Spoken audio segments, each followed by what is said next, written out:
This is the question number 19 of exercise 5.2। ठीक है, तो इसमें क्या कह रहा है, Subbarao started work 1995 at an annual salary 5000। ठीक है, and received an increment of 200 each year. ठीक है, in which year did his income reached 7000।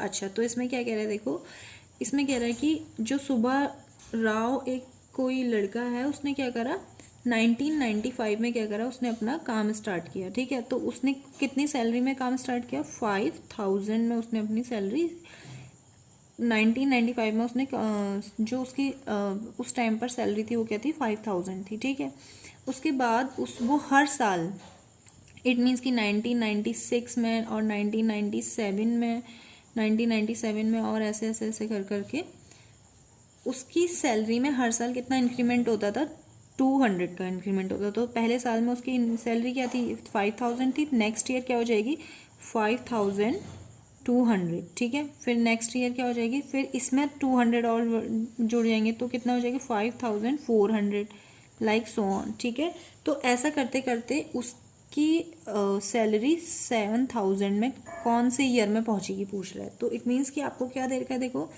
इस यहाँ पे आपको ए दे रखा है, ए क्या है 5000। ठीक है, ए 5000 है। ठीक है, बहुत से लोग यहाँ पे गलती ये कर देंगे कि ए को क्या लेंगे, 1995 लेंगे, तो ए 1995 नहीं है, सिर्फ सैलरी की बात हो रही है। तो सैलरी क्या है, salary is the first term. ठीक है, तो फिर देखिए उसके बाद डी क्या होगा, second term minus first term, 5400 minus 5200। ठीक है, तो आपको डी पता ही है, हर साल 200 का इंक्रीमेंट हो रहा है, तो सीधे डी कितना आ गया आपके पास, 200 आ गया। ठीक है, उसके बाद आपको क्या दे रखा है, देखो ये लास्ट सैलरी दे रखी है, लास्ट सैलरी, तो लास्ट सैलरी दे रखी है, इट मीन्स कि ए nth टर्म दे रखा है, तो ये क्या है 7000 है। ठीक है, तो कौन से ईयर में उसकी सैलरी कितनी हो जाएगी, कह रहा है 7000 हो जाएगी। इट मीन्स कि आपको फाइंड क्या करना है, आपको एन फाइंड करना है। ठीक है, तो एज वी नो दैट, हम क्या जानते हैं, VKNOW, वी नो दैट, हर क्वेश्चन में ये लिखना बहुत ज़रूरी है। ठीक है, उसके बाद हम क्या जानते हैं, AN इक्वल्स टू क्या होता है, A plus N minus 1 into D. देखो आपको क्या दे रखा है, AN दे रखा है, लिख दो आप 7000। ठीक है, इक्वल्स टू फर्स्ट टर्म क्या दे रखा है आपको,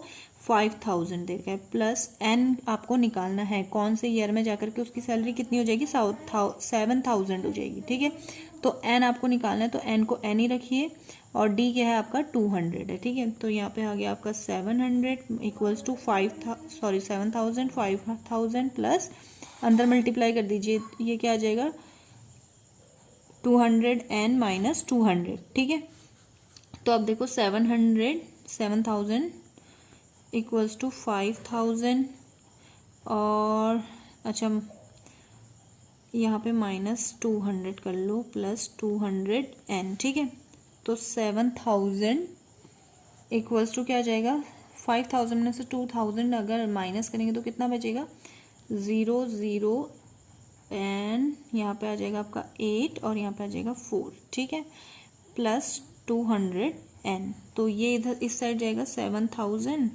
माइनस, इसको आप इक्वल्स टू कर इस साइड भेज दीजिए, तो ये कितना हो जाएगा, माइनस 4800 इक्वल्स टू 200N।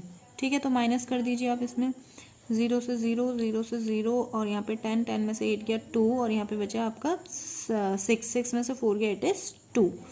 ठीक है, तो इक्वल्स टू कितना आ गया आपका 200N, तो N इक्वल्स टू क्या होगा 2200 अपॉन 200, आप 0 से काट दीजिए इसको, और ये कितने बार कट गया 11, तो N इक्वल्स टू कितना आ गया आपके पास 11 आ गया। तो इसका मतलब क्या है कि 11 साल बाद जाकर के उसकी सैलरी 7000 हो जाएगी। तो 11 साल बाद, अब हमें क्या पता कौन से 11 साल बाद, तो हम क्या करेंगे, जो स्टार्टिंग का ईयर था, देखो स्टार्टिंग का ईयर क्या था, ये देखो 1995 था, तो 1995 में 11 जोड़ देंगे।